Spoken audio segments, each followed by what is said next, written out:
momento empiezo a grabar.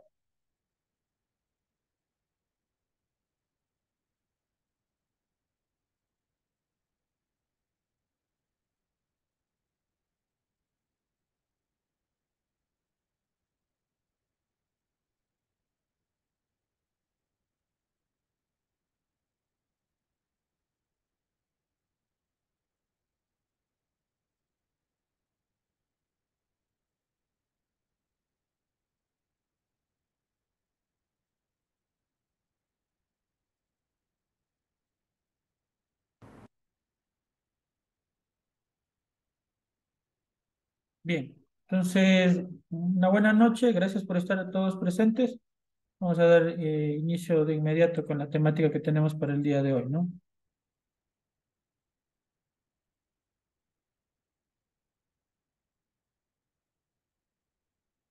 Bien, el día de hoy vamos a continuar con la parte de lo que es gestión y elaboración de estudios de impactos ambientales.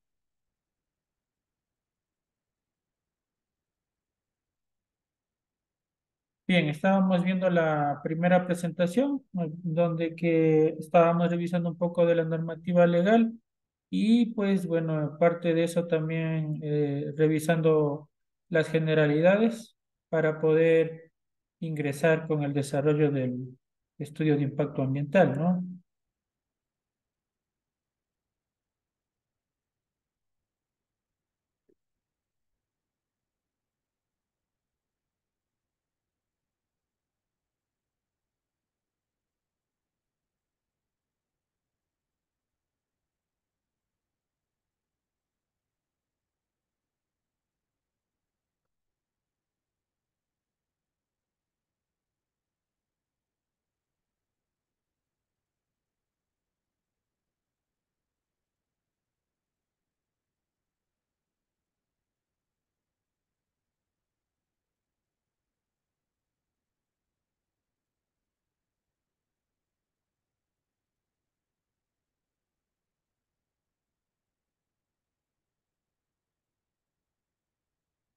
Bien, como ustedes pudieron observar, pues el día de ayer varios conceptos acerca de lo que es eh, la gestión y elaboración de estudios de impactos ambientales. Dentro, permítanme un momento, está teniendo un poco de fallas la...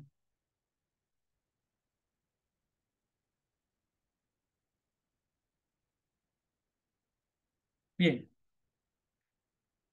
entonces, bueno, en lo que nos vamos a centrar en este momento, básicamente es en la parte del contenido de los estudios de impactos ambientales, ¿no? Como yo les había mencionado, el contenido, ¿no? Tiene ciertas variaciones en comparación al contenido que tenían antes de entrar en vigencia el COA y el reglamento Alcoa, ¿no? Sobre todo el reglamento Alcoa, en donde que está el artículo 434 con estos cambios. Dentro de estos, pues, se establece un total de 9 puntos, dos, cuatro, seis, a ver, dos, cuatro, seis, ocho, dos, tres, cuatro, cinco, seis, siete, ocho, nueve.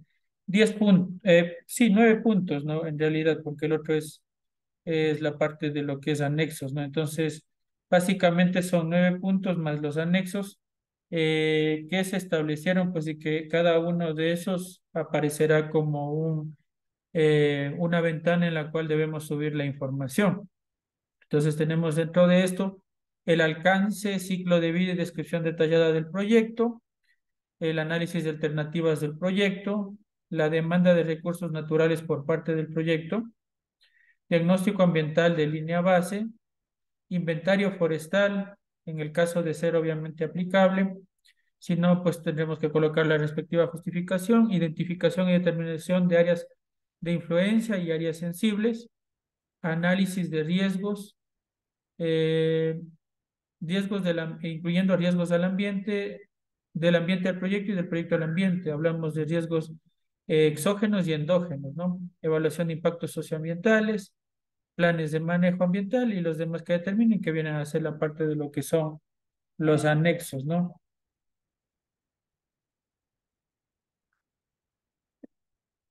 Entonces así aparecerá pues dentro de la plataforma, como les dije, cada uno de los elementos que están colocados acá dentro del artículo 480 484, perdón, y en cada uno de estas ventanas, pues nosotros tendremos que ir subiendo la información consolidada en formato PDF, ¿no? Y cualquier otra situación que tengamos que incorporar, lo haremos en la parte de los anexos, cualquier otro documento. Entonces, así como se observa en la pantalla, así nos va apareciendo y nosotros simplemente lo único que podemos hacer es agregar un documento en formato PDF en donde que se resume todo la información solicitada para cada uno de los capítulos, ¿no? Entonces, lo primero que nosotros vamos a empezar haciendo será el registro preliminar del proyecto, ¿no? En este caso, vamos a utilizar el simulador de regularización para hacer este primer registro, ¿no? Tal cual, ¿no? Como lo hacemos para... Permítanme un momentito.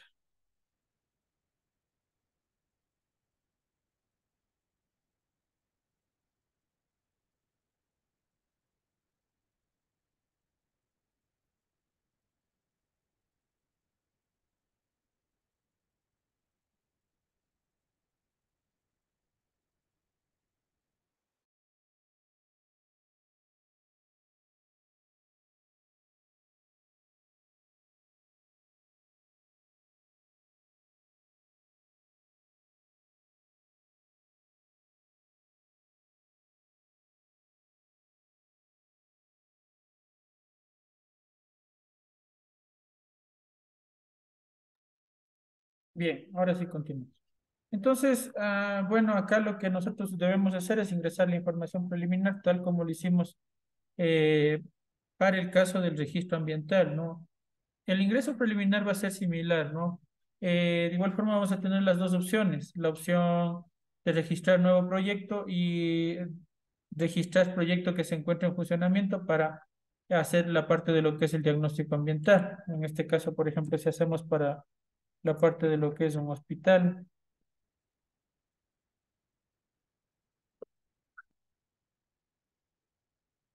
e ingresamos un resumen del proyecto, obviamente el resumen del proyecto tiene que estar completo, ¿no?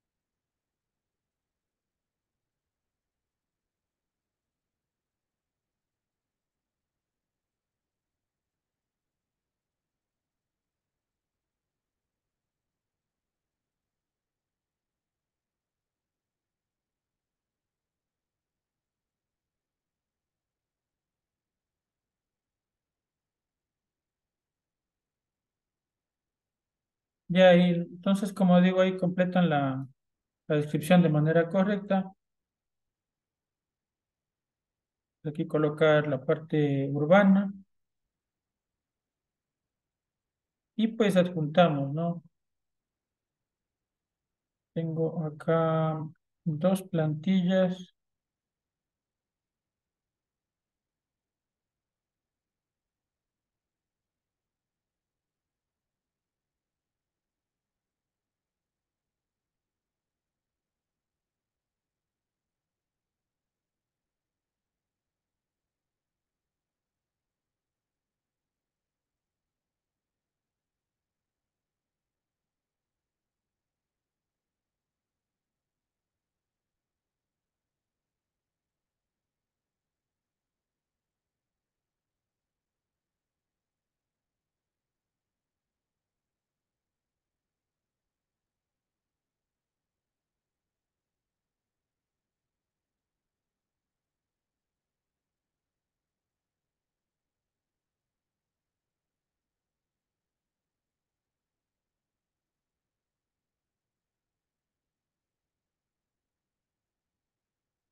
Esperemos ahí que se abra para revisar, ¿no?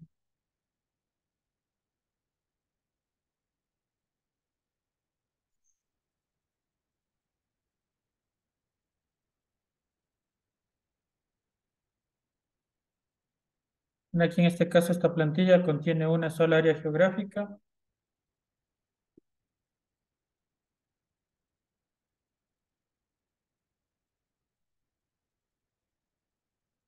y dos áreas de implantación, ¿no?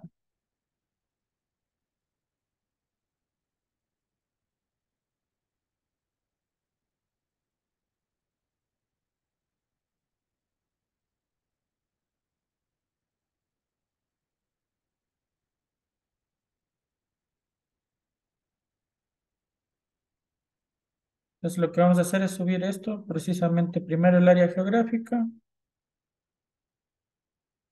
esperamos que cargue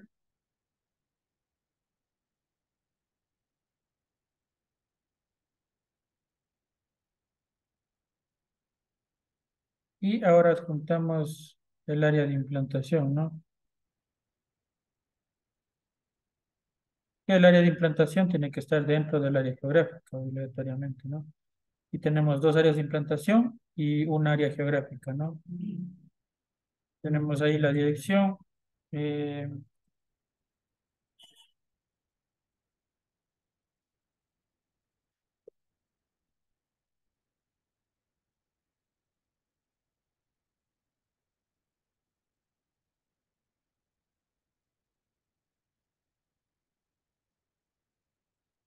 ¿Ya? Y aquí vamos a seleccionar, obviamente, la parte de lo que es el hospital.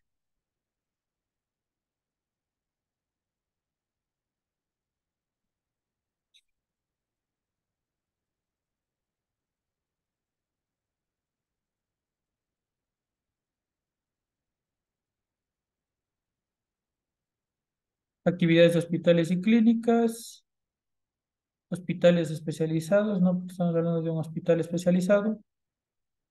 Y aquí, pues, hay que seleccionar el nivel de atención, ¿no? Dentro de esto, pues, de igual forma, la categorización que le haya dado el access al respectivo centro de atención, ¿no? Que en este caso pues estaría en centro especializado, ¿no?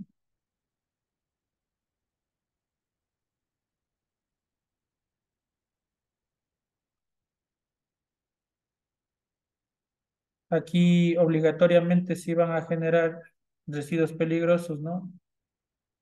Inclusive podría existir la utilización de sustancias químicas peligrosas que habría que seleccionar, ¿no?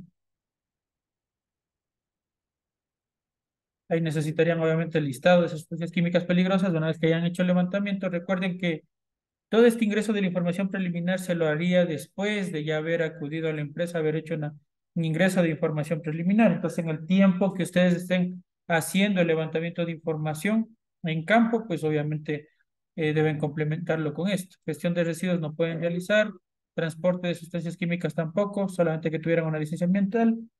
Eh, Aquí colocarían remoción de cobertura vegetal nativa, no, y proyecto declarado de alto impacto o interés nacional, no. No tenemos el documento del Registro General de Desechos Peligrosos. Y bueno, acá tendríamos que buscar de igual forma, ¿no? De acuerdo a la plantilla de magnitud del proyecto, en donde se alinea nuestro proyecto, ¿no?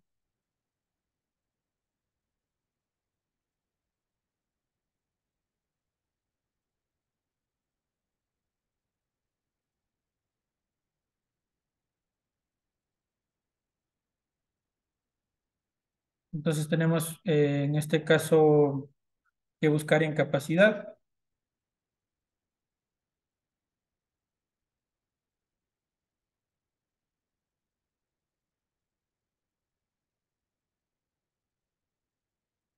Por capacidad, explotación, beneficio, faenamiento, producción, tratamiento de agua, capacidad, transporte, extracción. No tenemos, ¿no? Entonces, por dimensionamiento, áreas, rehabilitación, construcción, aeropuertos, transporte, número de animales. A ver, por aquí tiene que estar, ¿no? Subestaciones, áreas de localizaciones, construcción, perforación, rehabilitación, hospedaje. Tal vez le busqué mal, a ver. Ah, aquí está, ¿no? Está en capacidad mismo, busqué mal. Entonces estaría en capacidad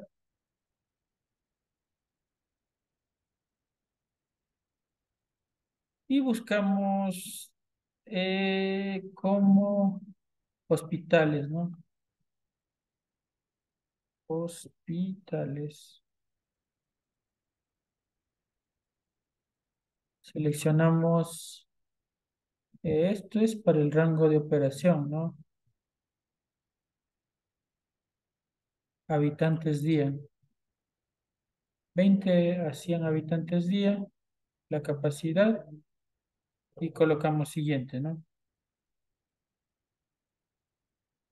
Me imagino, bueno, no he tenido la oportunidad de revisar si es que nos dará un licenciamiento ambiental. Normalmente debería dar, ¿no? Porque un hospital con especialidades obligatoriamente tiene que, en este caso, obtener mediante un licenciamiento ambiental, ¿no? Lo vamos a observar ahí.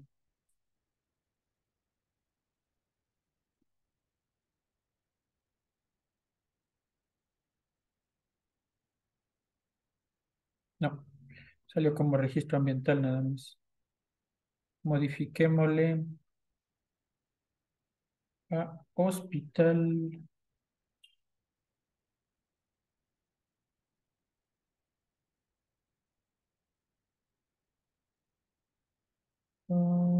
Centro de especialidades. Pongámosle como hospital general a ver cómo nos da.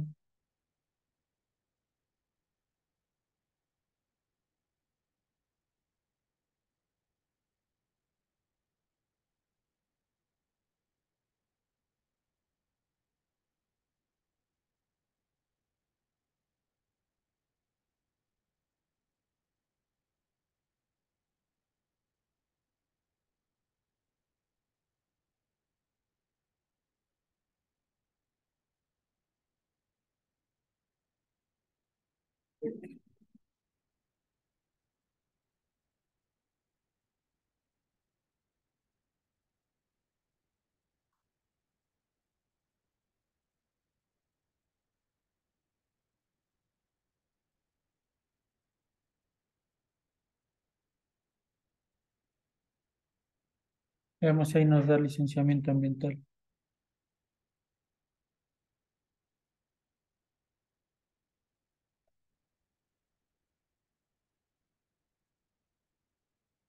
Entonces, por ejemplo, ahí ya pudimos darnos cuenta que un centro de especialidades, solamente en tercer nivel de atención, nos daría igual un registro ambiental, ¿no? Como impacto bajo. Vamos acá como nos da en hospitales generales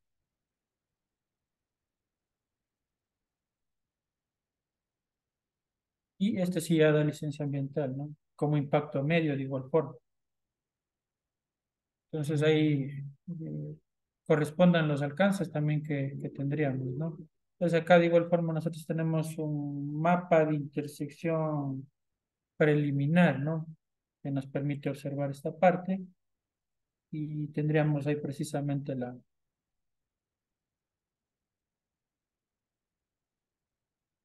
observación. Y aquí me dice que no intersecta, ¿no?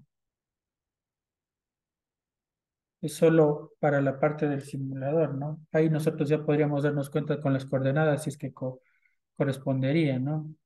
Entonces, si ustedes colocan aquí finalizar, lo que les da es el flujo del proyecto. De igual forma, aquí ya les aparece a ustedes ya cuando ingresen las coordenadas correctas, cuál va a ser la autoridad ambiental que se va a encargar de este licenciamiento ambiental. Como ustedes pueden observar, es el gobierno autónomo descentralizado provincial de Pichincha, es decir, el Consejo Provincial, ¿no?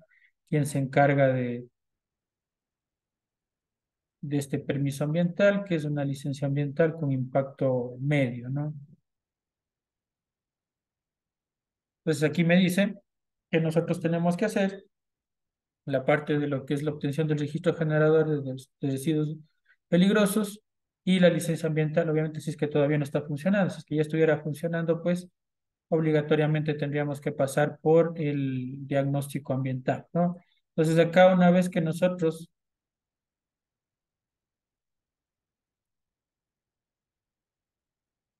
ingresemos los datos de la información preliminar, lo que a continuación procede, bueno, aquí está resumido de igual forma con capturas el procedimiento, ¿no?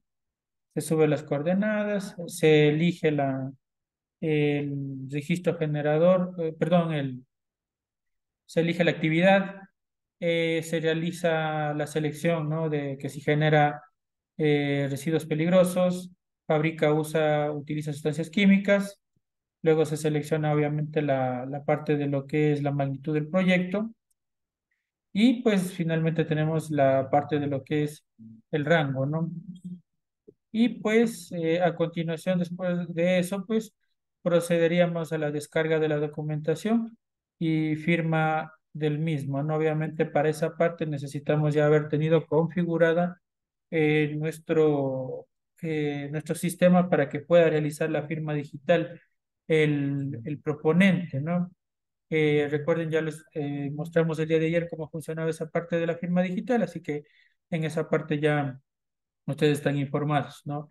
Obviamente acá después de descargar el mapa del certificado, el certificado de intersección y el resumen de la información preliminar, procederíamos a la carga del diagnóstico ambiental, después de descargar obviamente todos los componentes, los resultados y la parte de lo que es la intersección. Entonces, una vez hecho eso, nosotros pasaríamos, en cambio ya, al siguiente componente, que vendría a ser el diagnóstico ambiental, ¿no?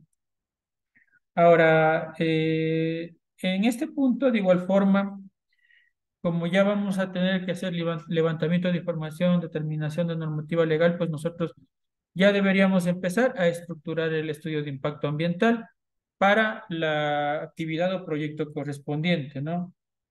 Entonces, lo que primeramente vamos a tener que hacer en este sentido será la parte de lo que es el diagnóstico ambiental, ¿no?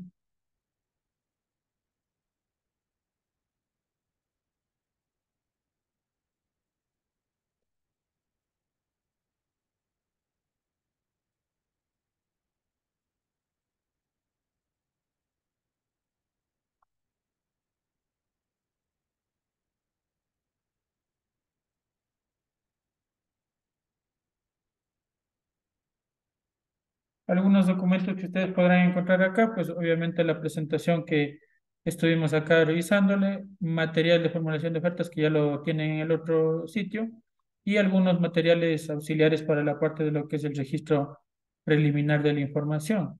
A continuación, pues obviamente pasamos a la parte del diagnóstico ambiental, que obviamente es el segmento siguiente que corresponde dentro de lo que es el sistema, ¿no? Entonces, eh, lo que a continuación corresponde es realizar esta parte del diagnóstico ambiental. Ahora, dentro del diagnóstico ambiental, este se va a activar solamente para aquellos proyectos que sean ex post. Y la base de la estructuración de este documento es realizar una calificación del cumplimiento de la normativa legal por la empresa que obviamente ha estado en funcionamiento, en el tiempo que haya estado en funcionamiento. Determinar para esto, obviamente, en primer lugar, el marco legal aplicable. Luego de eso, ir a la parte del proyecto, eh, realizar la auditoría de licenciamiento o la evaluación del cumplimiento, levantar evidencia conjuntamente con esta realización de evaluación y después de esto elaborar el documento y subir el mismo al sistema, ¿no? Entonces, de igual forma, pues, bueno, ahí tenemos unas directrices que aparecían anteriormente, que ahora ya no aparecen, pues no. Dentro de esto, pues el componente que nos mencionan es el siguiente, ¿no? Esto es lo que ahora les aparece a ustedes, donde que nosotros vamos a tener que agregar información general del proyecto, una breve descripción del proyecto y la verificación del cumplimiento, obviamente en modelo auditoría, es un tipo de evaluación, calificación, auditoría, ¿no? Y finalmente, pues hacer o subir con una firma electrónica de responsabilidad. La firma electrónica debe corresponder al proponente, ¿no? Entonces, dentro de esto, pues, como digo, el primer segmento, lo que primero que nosotros vamos a tener que hacer, levantar todo tipo de información que necesitemos para establecer, pues, una información general del proyecto, ¿no? Y a continuación determinar la parte de lo que es el marco legal. Para el marco legal, nosotros siempre vamos a basarnos en la pirámide de Kelsen, que está mencionado dentro de lo que es la Constitución de la República del Ecuador, y es el que establece, pues obviamente, la jerarquización o el orden de las normativas que encontramos acá en el Ecuador, siendo la punta de la pirámide o conteniendo, más bien dicho, la normativa de máximo rango, que en este caso es la Constitución política, la Constitución de la República del Ecuador, ¿no? La que está en la parte superior de la pirámide. Luego, más abajo, en segundo sitial, vamos a encontrar la parte de los tratados y convenios internacionales a las cuales está suscrito el Ecuador. Dentro de estos convenios encontramos el convenio de Minamata, el convenio de Basilea, ¿no? Entonces, todos esos tratados a los cuales están suscritos el Ecuador, pues irán en este rango. Y después vendrán la parte de lo que son leyes orgánicas. Acá en el Ecuador las leyes orgánicas han tendido a cambiar su denominación por códigos, ¿no? Que obviamente es un término técnico que permite tener más amplitud y exactitud al momento de realizar las evaluaciones respectivas con estas normativas. Entonces, dentro de estas leyes orgánicas, nosotros vamos a encontrar la ley, perdón, el Código Orgánico Integral Penal, vamos a encontrar el Código Orgánico de Organización Territorial, Autonomía y Descentralización, también conocido como COTAD. Vamos a encontrar también otros códigos, otras leyes, bueno, la Ley Orgánica de la Salud, que todavía está vigente, que en el 2017 se quiso hacer una modificación para que sea Código Orgánico de la Salud, pero hubo el rechazo mayoritario, ¿no? Y la suspensión de esta misma, ¿no? De igual forma está, entre otras, dentro del ámbito ambiental, pues como nuestra máxima normativa que tenemos en el ámbito ambiental, el Código Orgánico del Ambiente, ¿no? Que vendría a ser la normativa máxima en lo cuanto a lo que tiene que ver a la parte ambiental, ¿no? Anteriormente también estaba aquí dentro de esto la Ley Orgánica de Recursos Hídricos, Uso y Aprovechamiento del Agua, que en el 2021 fue declarada como inconstitucional por la Corte Constitucional, y en ese sentido, pues esa normativa se encuentra obsoleta. eh, Obviamente se sigue aplicando mientras aún no tengamos una nueva normativa, la vieja normativa sigue estando vigente. De igual forma acá vamos a tener también la Ley Orgánica de Economía Circular Inclusiva, que obviamente establece un marco que permite pues el trasfondo o la transposición de la economía lineal que se maneja actualmente todavía en el Ecuador hacia una economía circular. Y así podemos seguir nombrando otras leyes o códigos que tienen vigencia acá en el Ecuador, ¿no? Tenemos también la parte de lo que es las leyes ordinarias, ¿no? Por lo general, toda ley que se considera orgánica tendrá en su nombre, ya sea código orgánico o ley orgánica, ¿no? También hay para transporte, también hay para otros campos, ¿no? Luego de esto pasamos a la parte de las leyes ordinarias, ¿no? Que las leyes ordinarias acá en el Ecuador por lo general se les denomina, en este caso, acuerdos ministeriales, ¿no? Algo que se me olvidaba también en las leyes orgánicas, prácticamente todas las leyes orgánicas tienen un reglamento, ¿no? El reglamento a la ley orgánica o al código orgánico respectivo corresponde a un reglamento o un documento que permite la ejecución de esta normativa, ¿no? Entonces, por ejemplo, para el Código Orgánico del Ambiente, tenemos el reglamento al Código Orgánico del Ambiente, que dentro de ese documento del reglamento se establecen, obviamente, una serie de estructuraciones que permiten la aplicación del Código Orgánico. El Código Orgánico del Ambiente, por ejemplo, fue emitido en el año 2017 y recién para el año 2019 se encontraba el reglamento Alcoa que permitía pues la ejecución sin ningún problema del Código Orgánico del Ambiente. Tenemos en las leyes ordinarias, como les digo, la parte de lo que es los acuerdos ministeriales. Tenemos en el caso del ambiente, el tema del ambiente, tenemos algunos acuerdos, el acuerdo ministerial 061 todavía vigente, tenemos el acuerdo ministerial 026, el acuerdo ministerial 142, el acuerdo ministerial 097A, ¿no? Que ya lo veremos más adelante. Entonces, esas constituirían, pues, obviamente las leyes ordinarias, pasando luego a leyes o normas regionales y ordenanzas distritales, ¿no?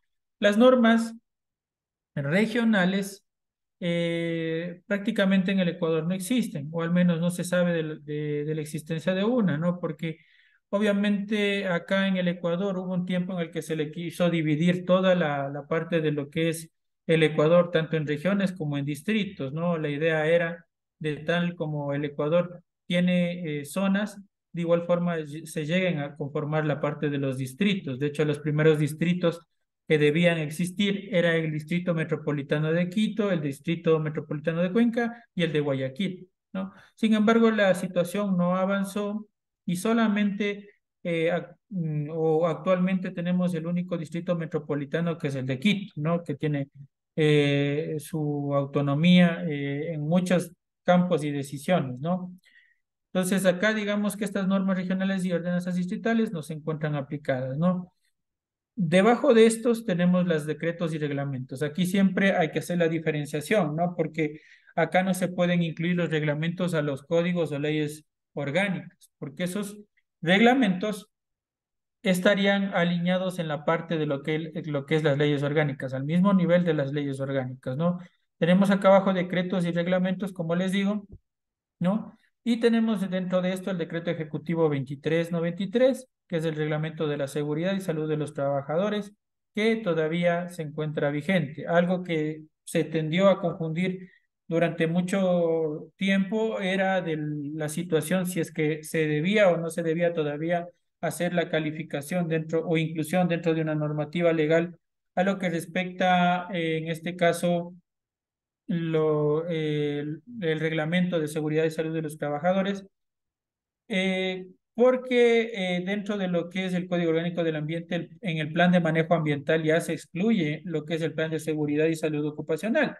Sin embargo, lo que hay que mencionar y hay que aclarar es que eso no impide o no quita la responsabilidad de incluir dentro de la normativa ambiental o la normativa legal aplicable para cada proyecto la parte del reglamento de seguridad y salud de los trabajadores.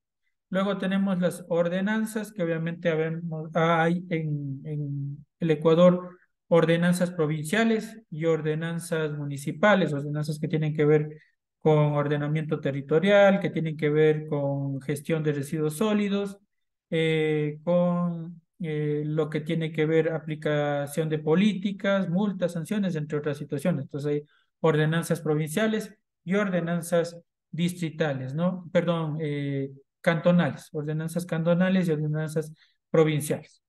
Después tenemos los acuerdos y resoluciones. Hay algunas personas que se confunden al encontrar estas palabras, acuerdo y reglamentos, ¿no?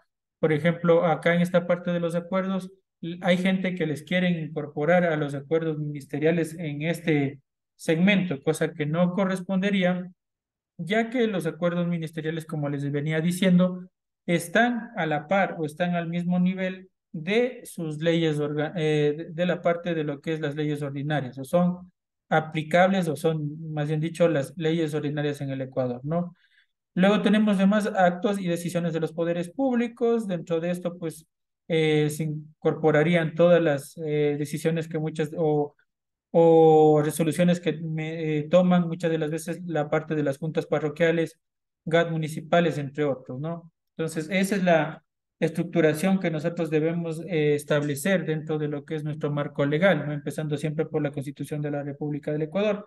Y los artículos que tendríamos que incluir acá son aquellos que implican o aplican una calificación o se pueden calificar dentro de la parte de lo que es la normativa, ¿no? Porque no vamos a colocar todo lo que tenga que ver o que esté relacionado directamente con el medio ambiente, porque muchas de las veces se lo ha hecho así.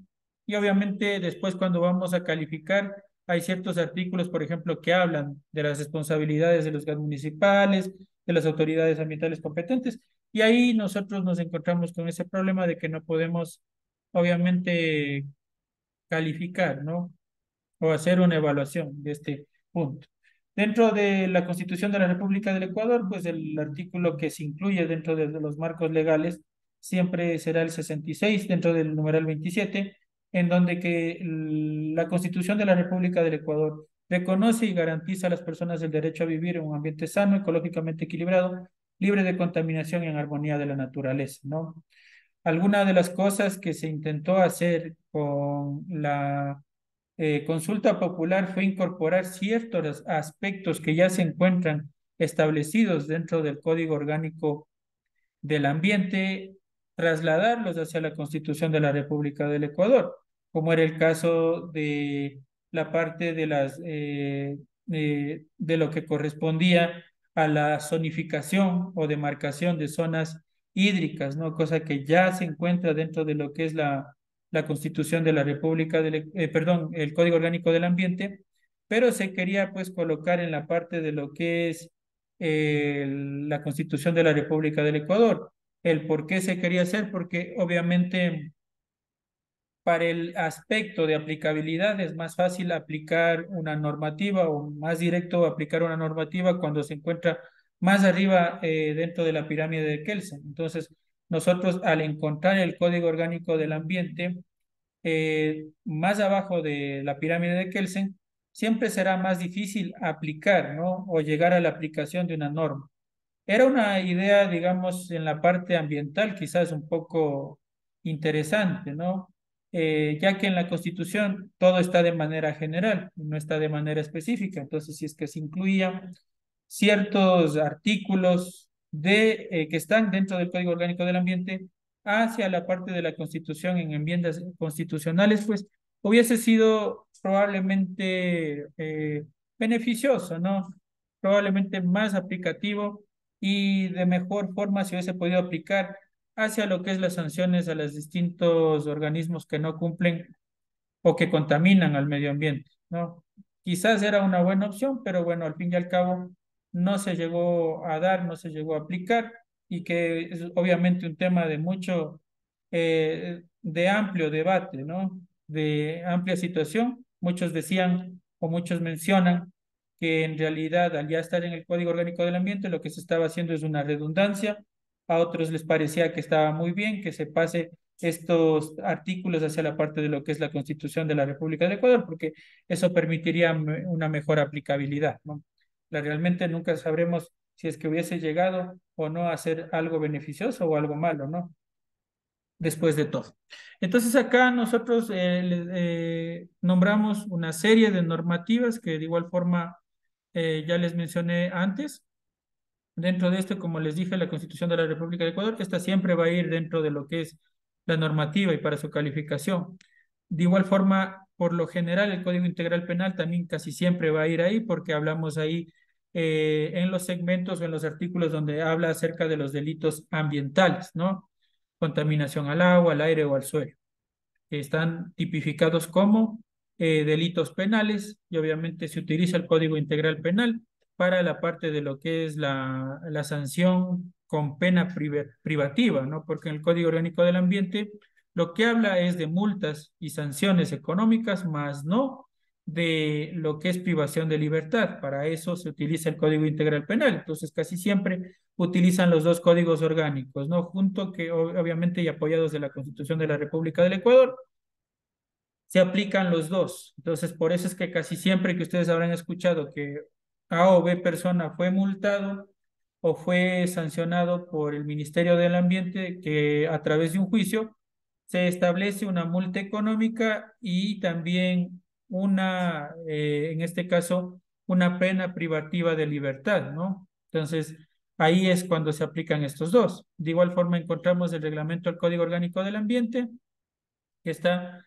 junto con el Código Orgánico del Ambiente en el mismo nivel. Ley Orgánica de la Salud.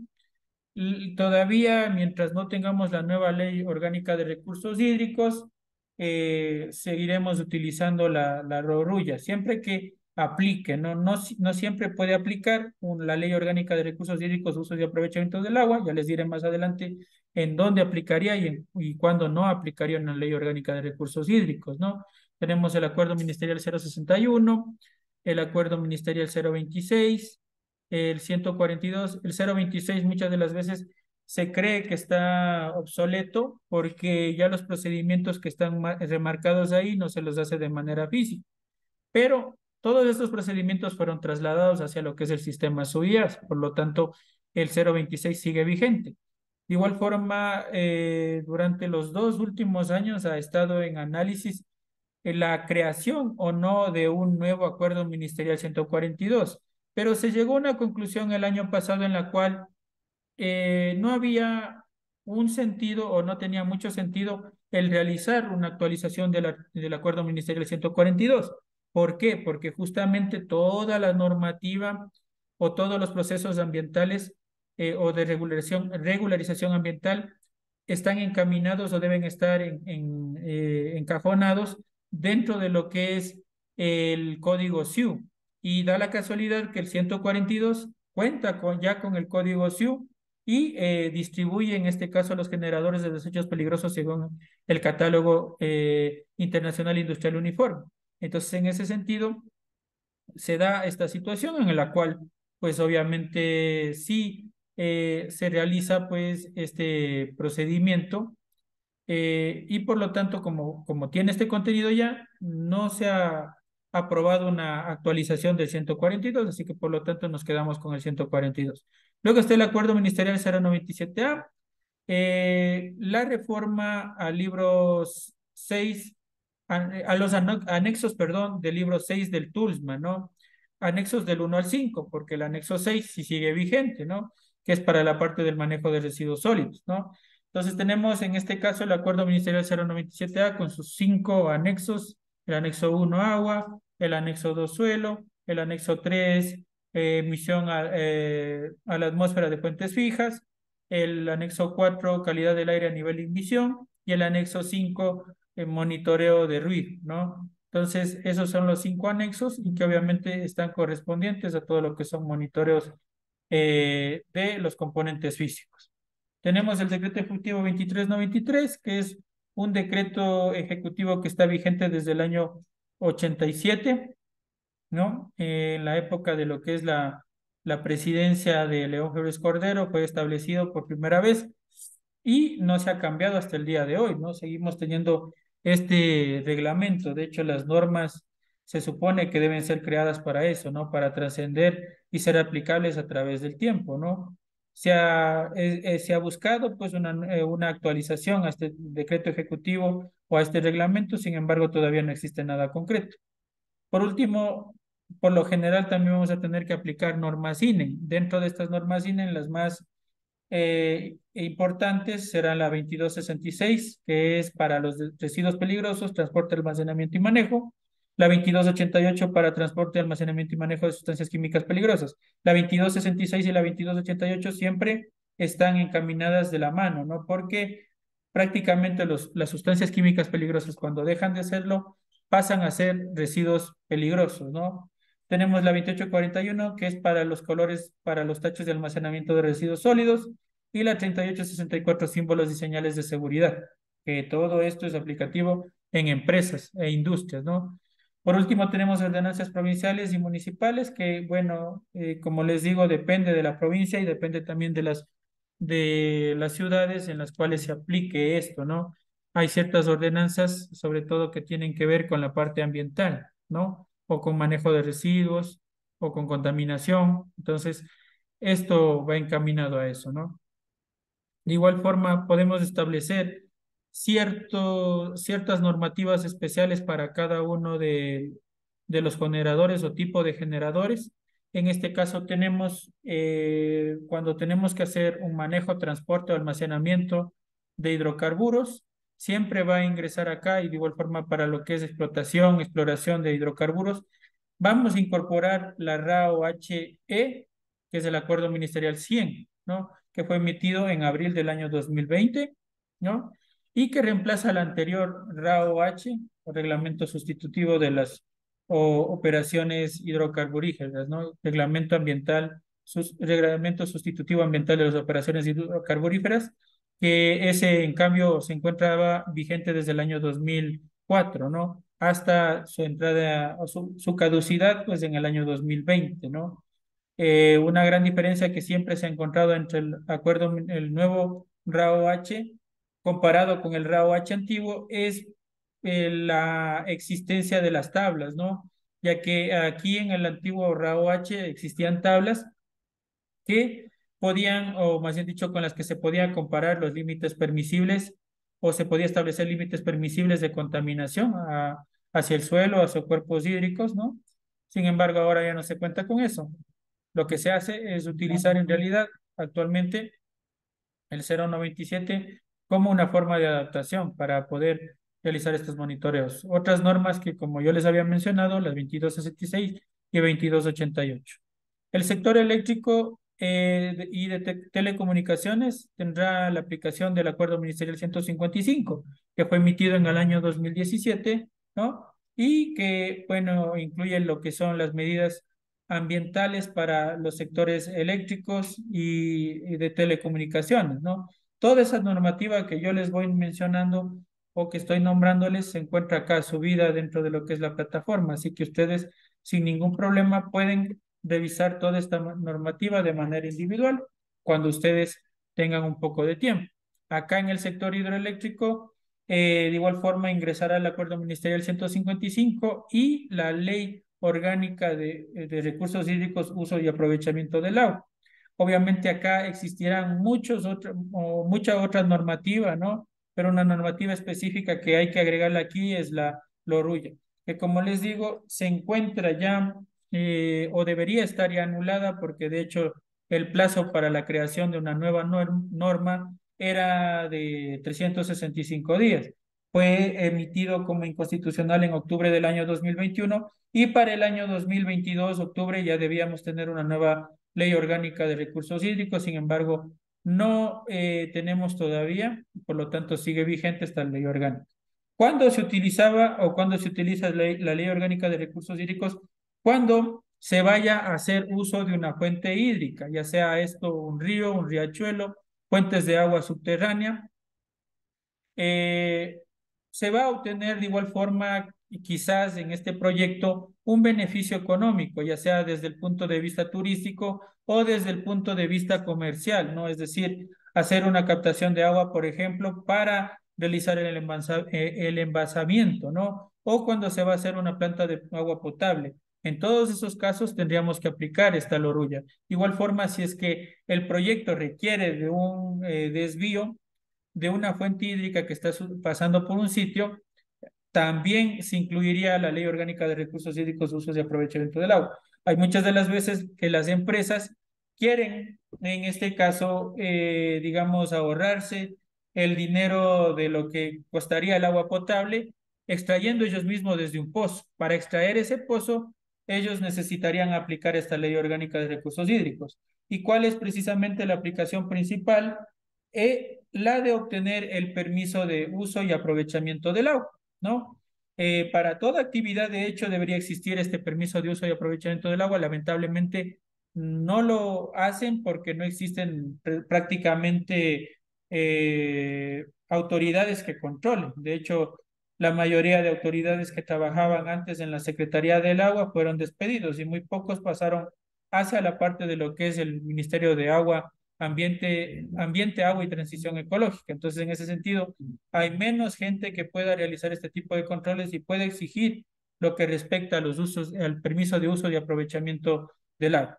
Entonces, ellos, por ejemplo, o más bien dicho, deben sacar para el permiso de uso y aprovechamiento del agua para toda actividad, ¿no? Si es que van a hacer una envasadora de agua, lo deben hacer. Van a hacer una captación de agua, van a hacer lo que es una planta de potabilización de agua, van a hacer una obtención de energía eléctrica a través de lo que es generación hidroeléctrica con un cuerpo de agua, van a hacer un sitio turístico, van a aprovechar para hacer una cascada, van a hacer algún tipo de construcción, también permiso de uso y aprovechamiento del agua, ¿no? Eso es lo que deberían aplicar en realidad para esto. Y ahí en la parte eléctrica e hidroeléctrica existirán otras normativas específicas, sobre todo para lo que es tratamiento de PCBs, ¿no? En el caso de lo que sea que tengan que hacer algún tipo de situación de corta de árboles, entre otras situaciones, también se aplicaría lo que es la parte de la ley forestal, ¿no? Entonces, hay muchas situaciones que se incorporarían y que cada proyecto se debe analizar específicamente, ¿no? No todos los proyectos pueden contener la misma normativa, ¿no? Las únicas normativas que sí siempre van a estar generales en todos los proyectos van a ser la Constitución, el Código Orgánico del Ambiente y el Reglamento del Código Orgánico del Ambiente. El resto, pues obviamente, son correspondencia o es correspondencia nuestra el determinar cuál será la normativa aplicable. Luego tenemos en el sector minero el Reglamento Ambiental de las Actividades Mineras, ¿no? El RAM. Si es que es una actividad que genera, hace gestión o transporte de desechos peligrosos, de igual forma, 026 y 142. El 026, que es lo que corresponde a el procedimiento para la obtención de registro generador de desechos peligrosos y también procedimientos para lo que es actividades de transporte y gestión de desechos peligrosos. Tendremos por último el 142, que es el listado nacional de sustancias químicas, desechos peligrosos y especiales, ¿no? Tenemos acá abajo, de forma si es que generan cualquier tipo de fluentes o emisiones, acuerdo ministerial 097, correspondiente pues a cada proyecto. Ya veremos en la parte correspondiente a este segmento algunos ejemplos que se aplicarían, ¿no? O cómo aplicar este 097. Luego, pues obviamente estableceríamos una matriz en donde que colocaremos el marco legal o en este caso la normativa aplicable, ¿no? Los artículos que mencionan y una calificación de las actividades, ¿no? Si cumple o no cumple, una calificación sencilla nada más, ¿no?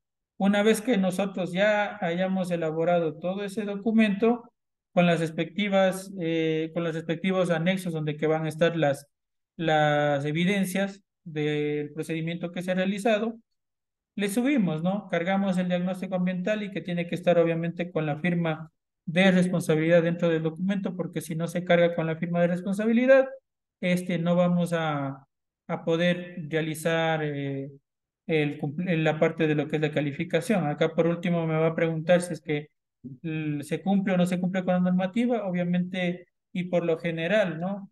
No se va a cumplir porque la mayoría de proyectos no lo cumplen, ¿no? Entonces ahí deberíamos colocar no cumple y pasa, en este caso, a la carga del plan de acción, en donde que nosotros vamos a subir dentro de esto, pues, el plan de acción, objetivos responsables, la descripción del hallazgo es un plan de acción normal, como lo hacemos para la parte de una auditoría, que tiene quizás algunos segmentos distintos, pero en general son los mismos. Ahora, algo que es importante es que siempre hay que colocar la parte de lo que es el medio de verificación y colocar también los instrumentos de avance. En el medio de verificación, obviamente vamos a colocar, si es que de igual forma se cumple o no se cumple, ¿no? O si hay una no conformidad mayor o una no conformidad menor. Hay que de igual forma acá colocar una evidencia, ¿no? Por ejemplo, acá tenemos realizar el pesaje y registro mensual de los residuos generados en la industria, es decir, no se realiza un pesaje de los residuos sólidos, lo que habría que colocar aquí una fotografía, por ejemplo, del sitio en el cual se realizará el futuro pesaje, ¿no? Para después, cuando hagamos la calificación o hagamos, pues en este caso, la primera auditoría ambiental de cumplimiento o bueno, tenga que hacer la auditoría ambiental de cumplimiento el correspondiente consultor, pueda calificar esta parte, ¿no? Y de igual forma habrá instrumentos de avance del cumplimiento del plan, donde que nosotros podríamos ahí incluir unas medidas. Ahora, obviamente, tendremos aquí que establecer entre no conformidades menores, no conformidades mayores, y las medidas correctivas que existen en esto, ¿no? Recuerden que para un plan de acción las medidas no pueden ser superiores a los 12 meses. Sin embargo, lo ideal siempre va a ser que tenga entre 3 a 6 meses porque un plan de acción lo que se necesita es aplicarlo de inmediato, ¿no? Entonces, esta subida en el sistema va a ser, como les digo, de manera automática. Y una vez que ustedes carguen el diagnóstico, les va a aparecer de inmediato el plan de acción. Y asimismo, cuando carguen el plan de acción, automáticamente van a pasar al siguiente segmento, ¿no? Este plan de acción se le integra al ESIA, a ver, al estudio de impacto o cuando se evidencia el cumplimiento, ¿no? Bueno, el plan de acción estaría, digamos, en conjunto en realidad del estudio de impacto netamente, porque nosotros ya todo el procedimiento que estamos haciendo incluye todo lo que es el licenciamiento ambiental. Entonces, esta parte tendríamos que, en el caso bueno, como nosotros estamos elaborando el estudio, entregar junto con la parte de lo que es el estudio de impacto. Ahora, lo ideal, obviamente, tendrá que ser que estas correcciones o este plan de acción se lo corrija a medida de que se va ejecutando o va transcurriendo el tiempo de la ejecución del estudio de impacto, inclusive, ¿no? Porque lo primero que se hace es esto, el plan de acción, como les repito, ¿no? En la secuencia que estábamos siguiendo. En primer lugar, ingresamos la información preliminar, cargamos el diagnóstico ambiental y hacemos este plan de acción. Esto es solamente para proyectos ex post. Recuerden que antes cuando teníamos un estudio de impacto había un segmento donde que también se hacía esta auditoría de licenciamiento. Entonces, tal como la parte de la auditoría de licenciamiento, donde que se calificaba la parte de lo que es los hallazgos, que en este caso se les denominaban así, los hallazgos que tengan que ver con la parte de la normativa, cumplimiento de la normativa. Ahora, ¿cuándo se va a hacer la calificación? Obviamente en la primera auditoría ambiental de cumplimiento, en donde ¿qué? Tendremos que ver el cumplimiento del plan de acción y calificarlo como otro de los ítems de de la primera auditoría ambiental de cumplimiento.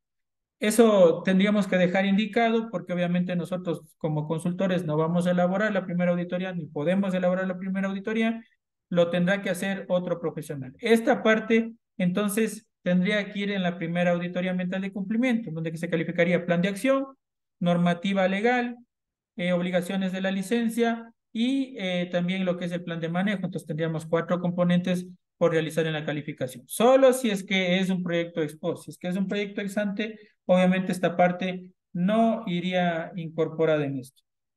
Tanto lo que es el diagnóstico ambiental como el plan de acción es de generación o aprobación automática. Es decir, no, usted no tiene que esperar tiempo para que le aprueben, sino que simplemente tan pronto como le realizan en este caso, esta subida, pasarían al siguiente segmento, que en este caso sería ya lo que corresponde a la obtención del registro generador de desechos peligrosos, ¿no?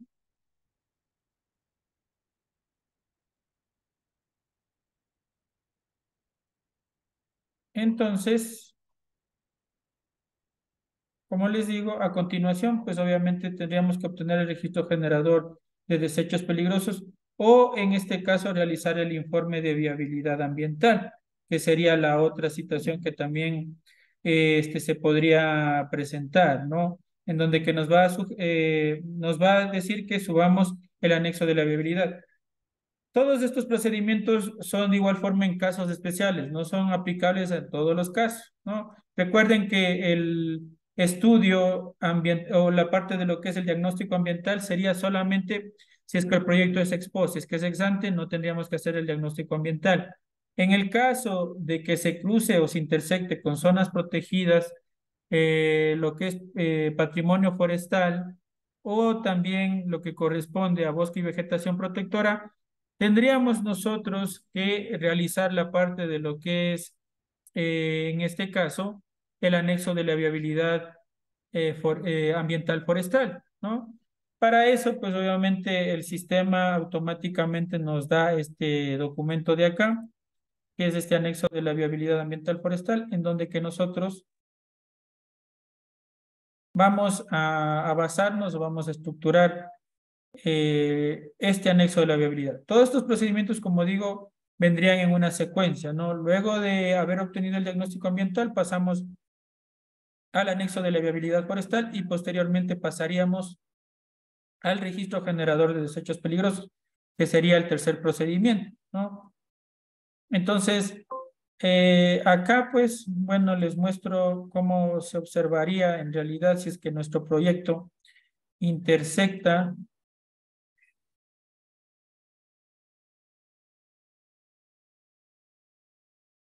Tenemos, a ver,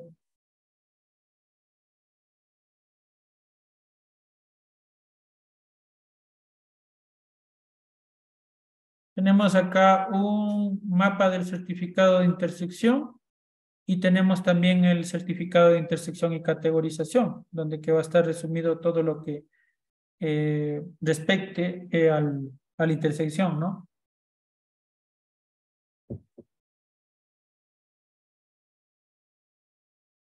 Entonces, por ejemplo, acá, ¿no? Bueno, esto es para un proyecto eléctrico, ¿no? Entonces, en este caso, la situación que se da aquí, o, o la situación es que aquí sí nosotros tenemos, ¿no? En resultado que se intersecta con bosque y vegetación natural y Sistema Nacional de Áreas Protegidas, ¿no? Aparte de eso, hay una parte informativa que dice que tenemos áreas bajo conservación, programa sociobosque, y también lo que es cobertura y uso de la tierra, ¿no? Que eso legalmente no se tiene que hacer, salvo que obviamente la autoridad ambiental correspondiente lo determine así. Entonces acá dentro del resultado menciona, ¿no? Que se intersecta con los bosques y vegetación protectora y asimismo con las áreas protegidas respectivas, ¿no? Entonces ahí están mencionando eso. Y en lo que respecta a el informativo, pues ahí sí se incluirá todo lo que es programa sociobosque, por ejemplo, ¿no? Ahora, actualmente tenemos un grave problema, ¿no? Que al frente de este departamento, que es patrimonio forestal, tenemos a profesionales que no están muy capacitados para dirigir, ¿no? Como en varias áreas de lo que es el Ministerio de Ambiente, ¿no? Y personalmente puedo decirlo, ¿no? Que existe esa dificultad, ¿no? Se supone, y es claro lo que dice aquí, por ejemplo, el mapa de certificado de intersección, ¿no? Que solo la intersección es con bosques y vegetación protectora, en tanto que se menciona como informativo, ¿no? Esta parte de acá. El resultado es claro, ¿no? Bosque y vegetación protectora y Sistema Nacional. Informativo, áreas especiales para la conservación, que es programa sociobosque. Pero, por ejemplo, nosotros tuvimos este problema acá, que la autoridad ambiental competente, en base a lo que dio el dictamen, el Patrimonio Nacional Forestal, que también se debía realizar el análisis, lo cual es algo sumamente ilógico, porque como usted puede analizar áreas que son privadas, ¿no? Aquí ni bien usted se acerque a cada una de estas áreas que son privadas, cada uno de los propietarios les va a mandar con un machete, ¿no? Cosa que no tiene sentido. Por eso es que obviamente lo que se hace el análisis es todo lo que tenga que ver con patrimonio forestal nacional, o sea, lo que le pertenece a todos los ecuatorianos y al Estado, ¿no? hablando de todo lo que es bosques, vegetación protectora, lo que es zonas, Sistema Nacional de Áreas Protegidas, tenemos también lo que es reservas de biosfera, zonas intangibles y patrimonio forestal nacional, que son los correspondientes, ¿no? Pero lamentablemente, como digo, hay muchas de las veces que profesionales al frente, entonces ustedes pueda que tengan este problema y muchas de las veces tengan que hacer el análisis también de la intersección con el programa Sociobosque, ¿no? Eso para que no les sorprendan, ¿no? En algún momento cuando les toque hacer eso, porque puede ser que llegue el momento en el que les toque también hacer a ustedes eso, ¿no? Bien, entonces ahí cuando aparece eso, directo a hacer el anexo de la viabilidad forestal, que ya les vamos a mencionar cómo irlo realizando después de regresar del receso, ¿no? Regresamos 21:30, por favor.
Bien, continuemos con la presentación. Entonces, en ese sentido, pues, como les iba mencionando, el siguiente procedimiento en este caso sería la obtención de la viabilidad técnica ambiental forestal, ¿no? Entonces, en este sentido, necesitamos desarrollar este documento que es el anexo del informe, el anexo de la viabilidad forestal, que obviamente el eje que se maneja dentro de esto será lo que respecta a la elaboración del inventario forestal. Entonces, en ese sentido, pues, siempre tendremos que tener una estructuración dentro de esto, colocando pues una ficha técnica, tal como lo hacemos para cualquier otro estudio, ¿no? Con nombre del proyecto, coordenadas del proyecto, ubicación política administrativa, superficie del proyecto, intersección del proyecto, entre otros datos, ¿no? Acá abajo, datos del consultor o la parte de lo que es el profesional que elabora este anexo de la viabilidad forestal. Dentro de antecedentes, pues, a todo lo que es la parte de la obtención de los permisos correspondientes, certificado de intersección y mapa del certificado de intersección, ¿no? En el marco legal, pues obviamente habría que establecer la estructuración que tiene que ver netamente con la elaboración de este documento, ¿no? Empezando obviamente con la Constitución de la República del Ecuador. Los objetivos, caracterizar cualitativa y cuantitativamente el recurso forestal dentro del área, identificar tipos de ecosistemas y determinar los impactos ambientales positivos y negativos que se generarían por las actividades del proyecto dentro del área, ¿no?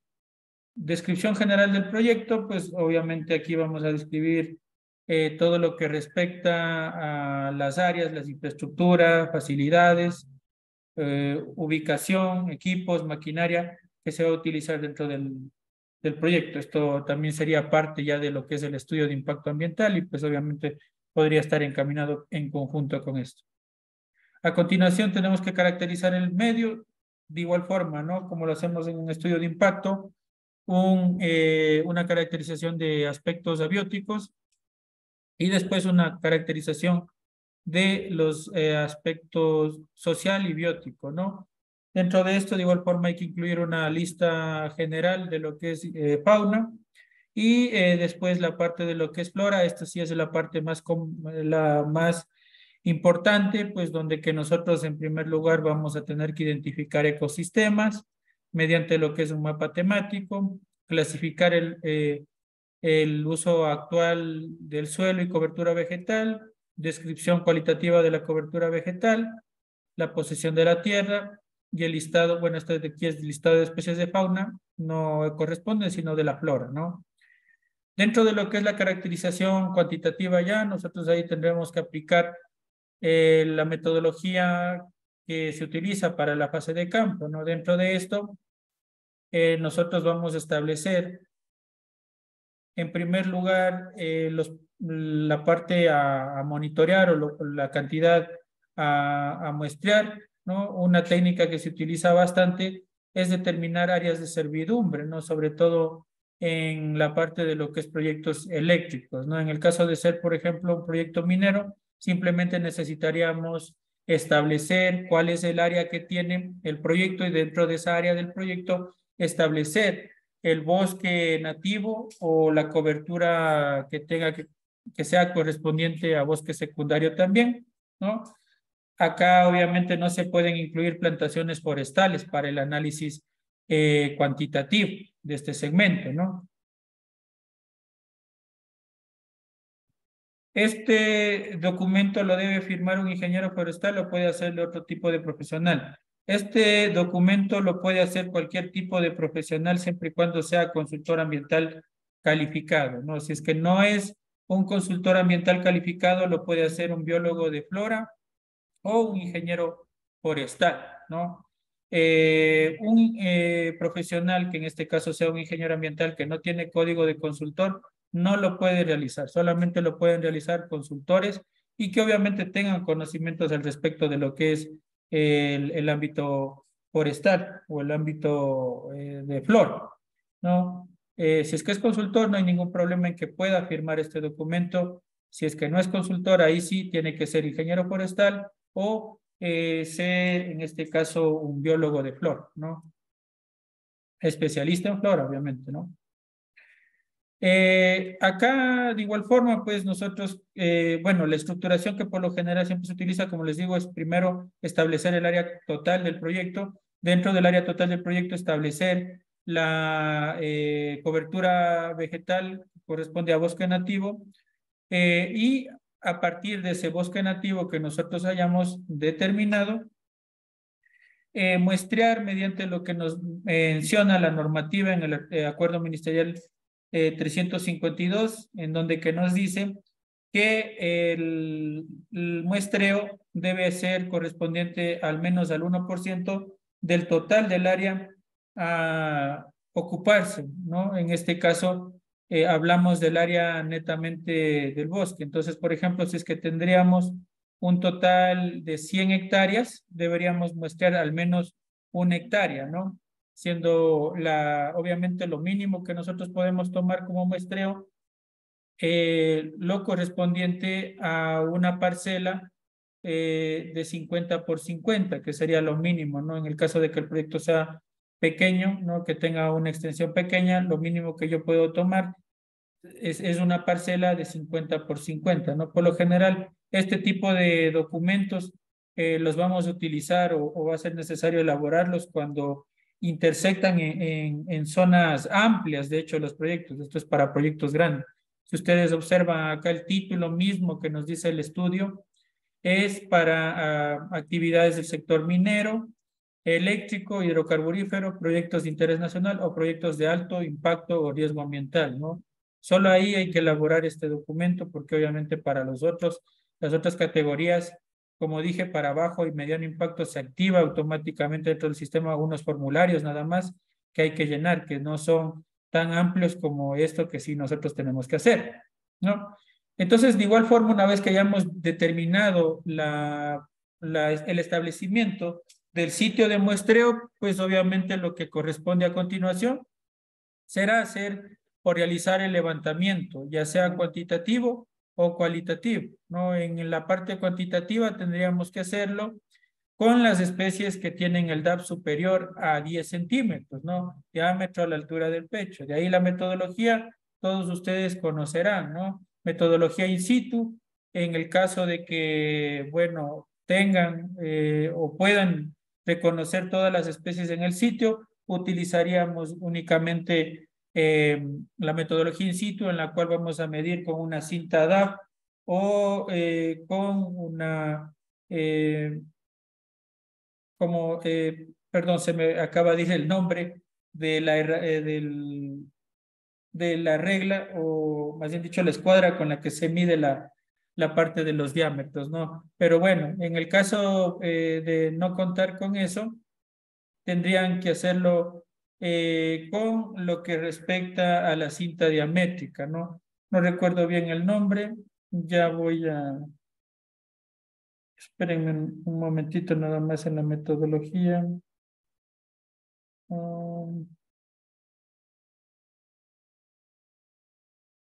A ver si llama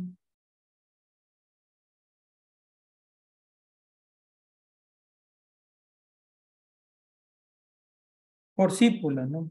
Así se llama. La forcípula, ¿no? Que es una especie de regleta, ¿no? Que tiene un ajuste, ¿no? Que sirve para ajustar y medir directamente la parte de lo que es el diámetro a la altura del pecho, que también es un poco incómoda y un poco costosa, ¿no? A diferencia de la cinta DAP, que es un poco más económica, ¿no? En donde que de igual forma se le mide directamente el diámetro a la altura del pecho. Y luego, pues obviamente hay que hacer también un listado de las especies que tengan un DAP inferior a los 10 centímetros y eso dentro de lo que es la oficina, pues obviamente tenemos que hacer todo lo que respecta a los cálculos, ¿no? Por lo general siempre se toman 2 a 3 parcelas, ¿no?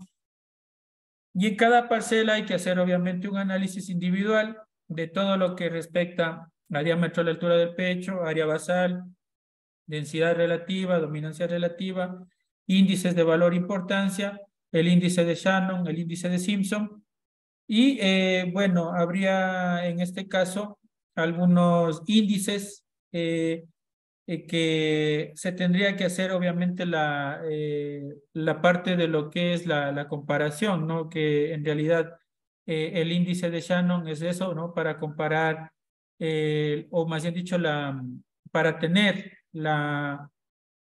eh, o para determinar cuál es la posibilidad de que muestreando entre los dos lugares, ¿no? Entre el lugar A y el lugar B, si yo tomo un individuo, sea este sea de una clase determinada, ¿no? Entonces, eso quiere decir los índices de Shannon. La parte también del índice de Simpson es la parte de establecer índice de lo que es diversidad, ¿no?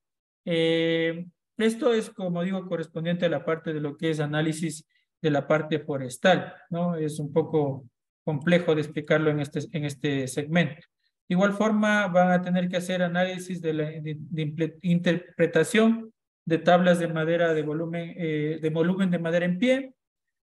También lo que es información acerca de especies forestales consideradas en aprovechamiento condicionado, en veda, especies bajo categoría de amenaza, ¿no?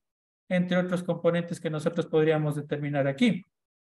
Luego tendríamos la zonificación de proyectos, donde que nosotros vamos a establecer tres zonas: la zona para trabajos, la zona para protección y la zona para recuperación, que tienen que estar contiguas, ¿no?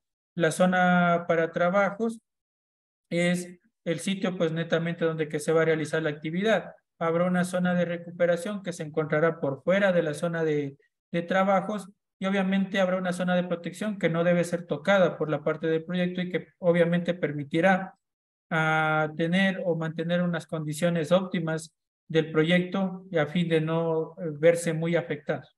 Luego de esto habrá que hacer una identificación de impactos en funciones del patrimonio forestal, impactos ambientales identificados, medidas y medios de verificación. No es una especie de evaluación de impactos ambientales, pero se lo hace netamente para el ámbito forestal. Luego tendrán que ir conclusiones y recomendaciones, bibliografía, y dentro de esto los anexos, fotografías del estudio del trabajo realizado en el campo, las tablas de índice, valor de importancia, volumen de madera en pie, y en anexo cartográfico donde que se menciona todos los mapas que ustedes deben incluir.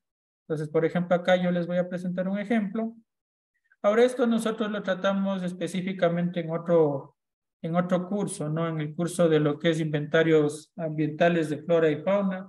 Ahí sí lo tratamos más a profundidad. Acá solamente yo les doy unas indicaciones breves de cómo ir elaborando este documento, ¿no? Y obviamente tienen ese documento en la plataforma también para que se guíen, ¿no? Y para que sepan cómo van a tener que elaborar o qué es lo que van a tener que elaborar. Entonces, por ejemplo, este anexo de la viabilidad forestal, pues, contiene, en este caso, en primer lugar,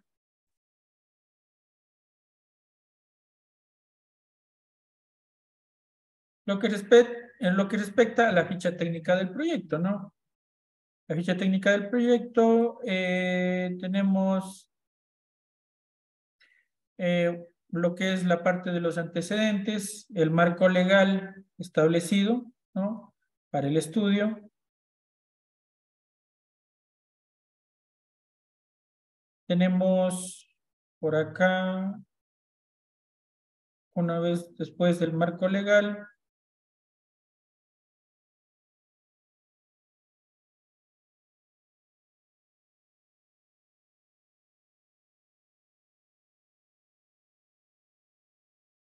sí está un poco extenso, ¿no?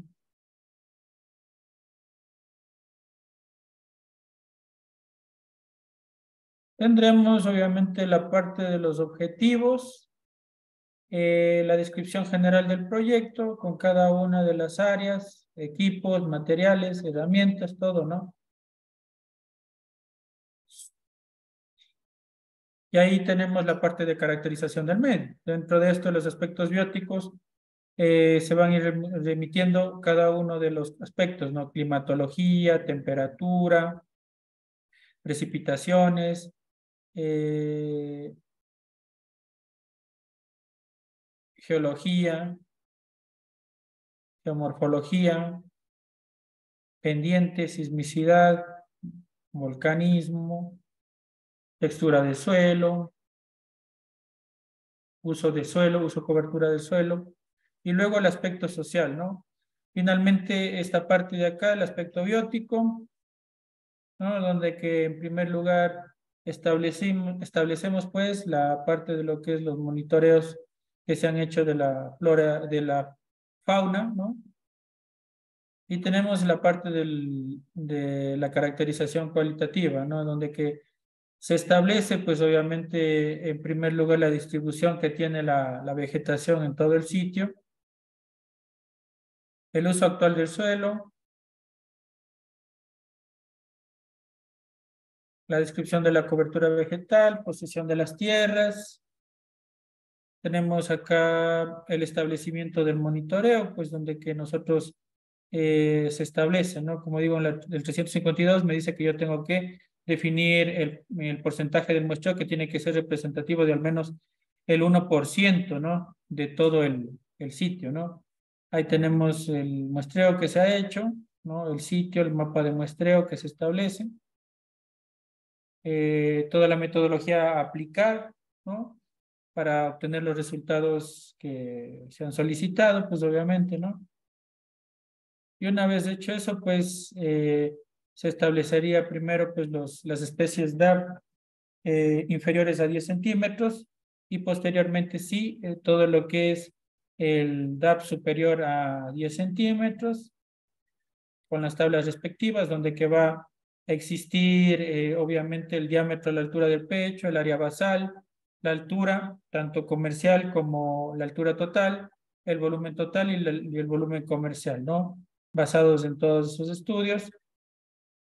Posteriormente, la distribución diamétrica de cada uno, obviamente de cada uno de los segmentos, la curva de acumulación. Y tendremos también la parte de los índices respectivos, ¿no? De Simpson, de Shannon-Wiener, de la abundancia relativa y el índice de valor importancia. Todo esto calculado pues para cada una de las parcelas correspondientes, ¿no? Zonificación del proyecto para trabajos, para protección y para lo que es la parte de la zona de recuperación, ¿no? Luego tenemos la parte de lo que es los impactos identificados, las medidas de manejo, y aquí yo también le incorporo una parte de responsable, ¿no? Para que exista verificación. Conclusiones, recomendaciones, bibliografía, los anexos, ¿no? Del muestreo realizado y los mapas respectivos de cada uno de los sitios, ¿no? O sea, de cada uno de los componentes que exige acá dentro del anexo de la viabilidad forestal. Entonces, ese documento, pues obviamente hay que llenarlo. Hay un segmento dentro de lo que es el estudio en que aparecerá, pues, que nosotros debemos realizar o completar, pues, y lo que nosotros obviamente procedemos es a realizar o a completar ese estudio, a subirlo y una vez que nos aprueben, pasaríamos a realizar el registro generador de desechos peligrosos, ¿no? Dentro del registro generador de desechos peligrosos, pues nosotros vamos a tener que seguir una serie de pasos, ¿no? Y ya les voy a mostrar a breves rasgos, ¿no? Cómo hacer esa parte antes de pasar al desarrollo en sí del estudio de impacto ambiental. Obviamente el registro generador de desechos peligrosos no corresponde a este curso, por eso es que no les podría dar de manera completa, pero les voy a mostrar acá. Mm,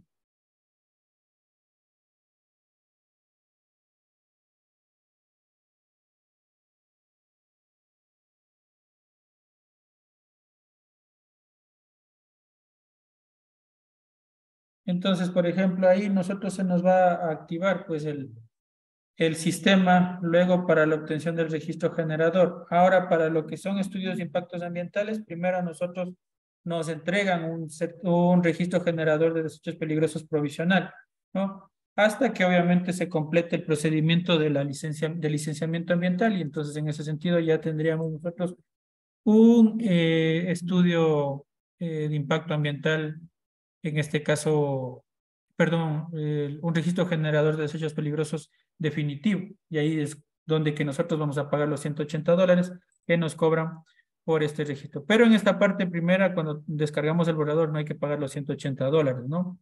Entonces, de igual forma, como se lo elabora cualquier registro generador, ya hablando de la actualidad, ¿no? Porque anteriormente existía otro procedimiento en el cual se llenaba 12 pasos, ¿no? Acá solamente hay que llenar 4 pasos y luego de eso descargar los respectivos, las respectivas etiquetas y también todo lo que es la guía para el almacenamiento, ¿no?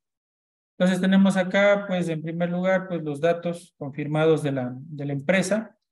Luego vamos a ingresar los puntos de generación, ¿no? Una vez realizado esto, pues ingresado los puntos de generación, pasaríamos a la identificación de los desechos.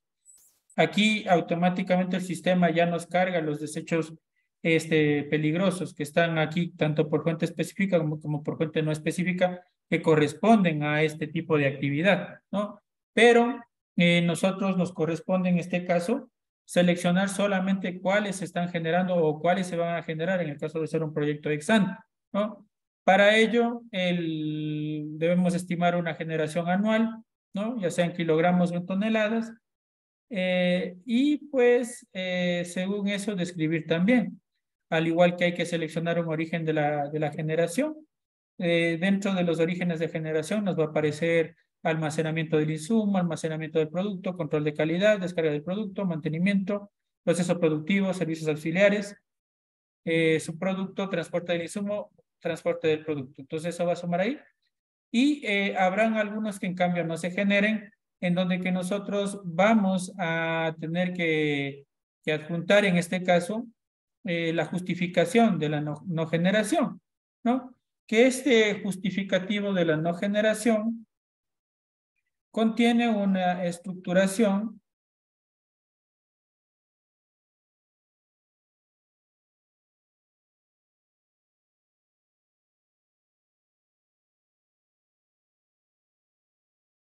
A ver, lamentablemente no le puedo responder esa pregunta porque no estamos en el curso de registro generador de desechos peligrosos. Pero si usted quiere saber qué desechos, por ejemplo, se puede generar en una lubricadora, una mecánica lavadora, lo que usted tendría que hacer es ir al segmento correspondiente a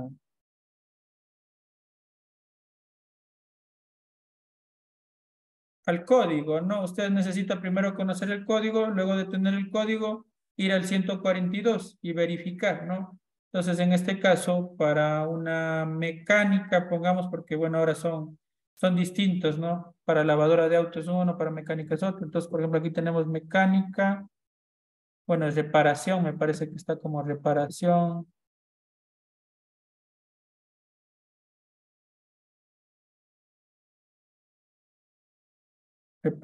de vehículos, pongámosle, para conocer el código, ¿no?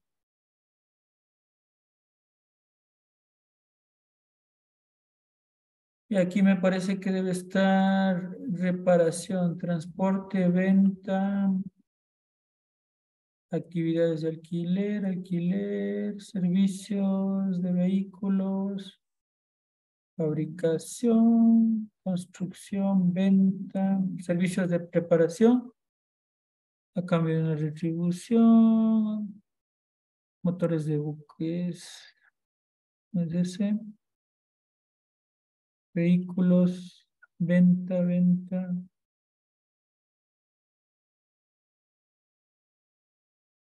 servicios. Fabricación, venta, servicios de reparación y mantenimiento. Ah, a ver, pongamos en reparación. No recuerdo el código exacto, ¿no? Reparación, a ver. Servicio de reparación y mantenimiento de embarcaciones, de equipos eléctricos, aeronaves,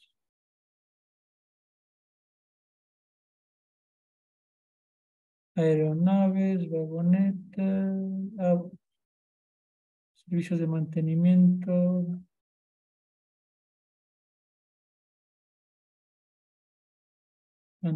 y reparación de vehículos automotrices, de inyección. Aquí está, ¿no? El G4520.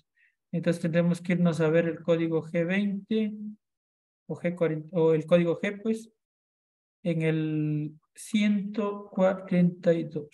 A ver. Luego se van acá el 142.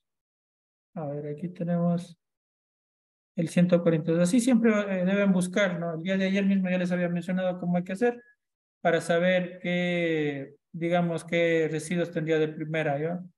Obviamente necesito obligatorio y necesariamente acudir a la empresa para yo saber qué residuos en realidad se generan, ¿no? Y cuáles en este caso. Pero los que me va a aparecer en el sistema, en primer lugar, van a ser los que estén en la letra, a ver, letra G, D, E, F,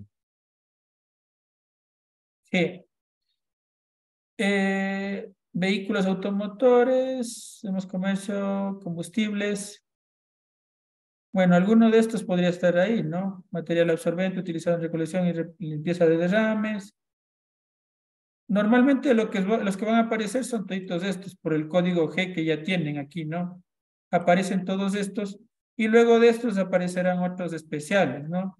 Perdón, en otros que no están por fuente específica. Entonces, en este caso, por fuente no específica, van a aparecer, por ejemplo, en este caso, material contaminado con desechos, aceites, grasas y ceras fuera de especificación, filtros usados de aceite mineral, hidrocarburos sucios o contaminados. Va a aparecer material filtrante, eh, material absorbente contaminado. Todo eso va a aparecer automáticamente en el sistema, ¿no? Exactamente decir cuáles van a aparecerle, eso sí sería mentirles, ¿no? Porque realmente no tendría yo o no tengo esa información a la mano, pero básicamente, como digo, los del G que dice por fuente específica y varios de la fuente no específica aparecerían, pero exactamente decirles cuáles aparecen, no les sabría decir, ¿no? Entonces, lo que necesitamos acá hacer es esta justificación técnica, ¿no? Lo que sí, tengan en cuenta que aquí van a aparecer por lo menos en lo bajo, unos 50 residuos, ¿no? Y esos 50 residuos tenemos que seleccionar y tenemos que hacer la visita técnica para ver cuáles de esos desechos se generan, ¿no? Obviamente ahora, ¿cómo es que nosotros deberíamos trabajar para obtener un registro generador? Primero, tener esta información, ¿no? De lo que me arroja automáticamente el sistema, y una vez que yo tenga esos residuos, ir a revisar cuáles se generan y cuáles no se generan.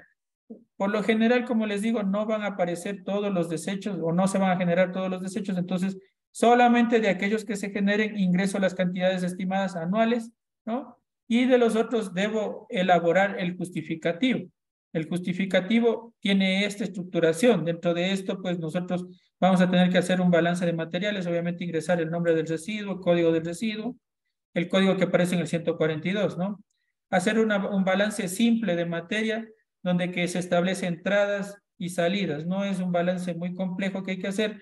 Y obviamente para cada una de las actividades productivas. Por ejemplo, si estamos hablando del caso de una lubricadora o de una mecánica o de una lavadora, pues nosotros tendríamos ahí que establecer las áreas, ¿no? Un área de lavado, un área de cambio de aceite, un área de almacenamiento. Entonces, en cada una de esas áreas hacer entradas y salidas, ¿no? Y según eso, pues una vez que hayan establecido este flujo, se lo hace para todos los residuos, de igual forma, ¿no? Copian el mismo flujo para todos los residuos y luego copian o colocan la cláusula de responsabilidad o declaración de responsabilidad y debe estar firmado de manera digital, ¿no?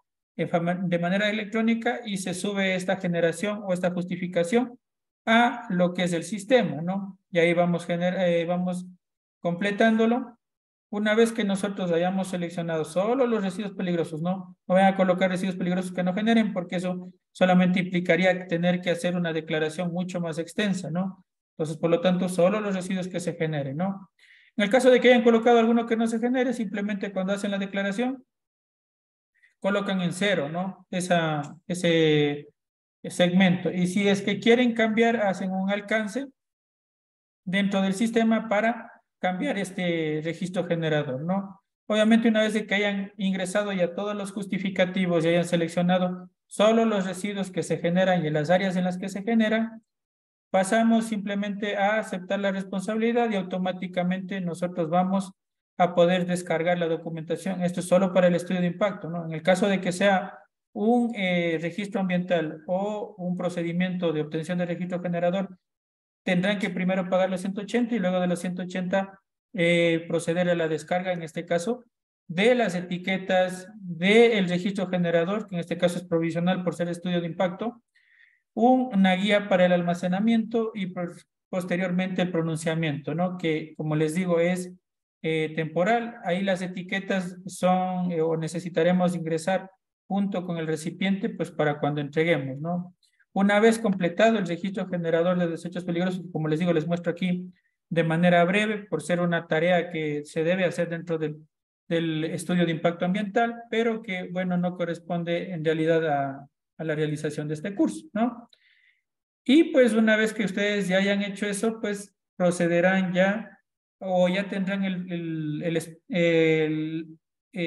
estudio, o más bien dicho, el licenciamiento ambiental listo para subir el estudio, ¿no? El procedimiento siguiente a todo esto que ya hemos visto sería subir el estudio de impacto ambiental y para eso, pues obviamente yo ya tengo que tener elaborado el estudio de impacto con los respectivos capítulos que los revisaremos la próxima semana, ¿no? De acá nos vemos el día lunes, asimismo de 20 a 22 horas. Muchísimas gracias a todos por participar en el curso el día de hoy y nos vemos, como les repito, el día lunes para continuar con la capacitación. Recuerden que todavía tenemos 2 semanas de capacitación, ¿no? Una buena noche a todos.